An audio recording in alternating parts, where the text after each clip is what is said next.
ईश्वर ने रजोगुण के प्रभाव से इच्छा की और सृष्टि की उत्पत्ति हो गई।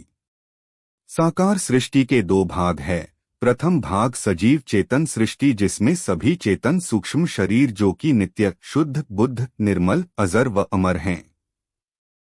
दूसरे भाग में जड़ सृष्टि जिसमें सभी ग्रह, उपग्रह, काल, ब्रह्मांड आदि आते हैं। इसी जड़ भाग में देह, इंद्री, मन, बुद्धि, अहंकार सहित सजीव शरीर भी आते हैं, जो वास्तव में जड़ हैं, लेकिन जीव के प्रवेश के बाद सजीव लगने लगते हैं और चिरंतन जन्म व मृत्यु के बंधन में बंधे हैं। सजीव शरीर को जगत में वायु, जल व भोजन के लिए श्रम करना होता है। हर तरह के शरीर का भोजन अलग अलग है और ईश्वर प्रकृति को सजीव शरीर के अनुसार भोजन रूप देते हैं। प्रकृति के उस रूप को अन्नपूर्णा कहा जाता है। अन्न से ही शरीर में 6 विकार आते हैं: उत्पन्न होना, दिखाई देना, बढ़ना, व्याधि, क्षीण होना और नष्ट हो जाना।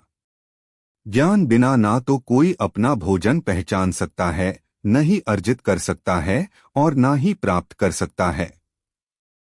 इस ज्ञान के अधिकारिणी मां सरस्वती को माना गया है, जो तर्क, मेघा आदि जीव को देती है।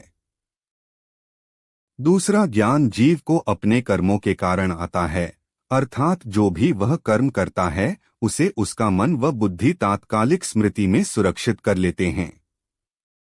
तात्कालिक स्मृति शक्ति को मेघा व जन्म आदि की स्मृति को चित्त कहते हैं।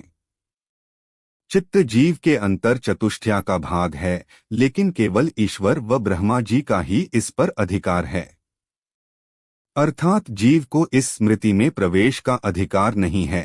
एक तरह से यह के गुल्लक की तरह है, जिसमें कर्म लिखे तो जाते हैं, लेकिन पढ़ने का अधिकार ईश्वर को ही है।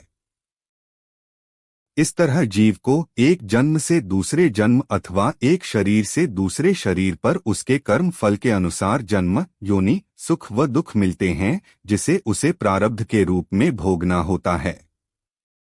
इसी सृष्टि में अर्थात ईश्वर की इच्छा में प्रकट इस सृष्टि में ईश्वर ने जीव के लिए अनेकानेक देवियों देवताओं को प्रकट किया और सृष्टि के संचालन में सहायक निमित्त कारण का निर्माण किया। इसी सृष्टि में ईश्वर स्वयं अपनी योग माया से प्रकट होते हैं, जिन्हें अवतारी अथवा विष्णु जी का अवतार कहा जाता है।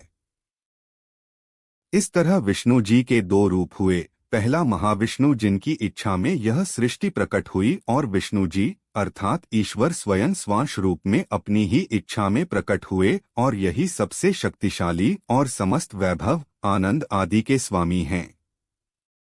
वही अलग अलग अवतारों में धर्म व सत्य की रक्षा के लिए अवतार लेते हैं। यही ईश्वर का सृष्टि में आत्म रूप है और सर्वव्यापक रूप भी है।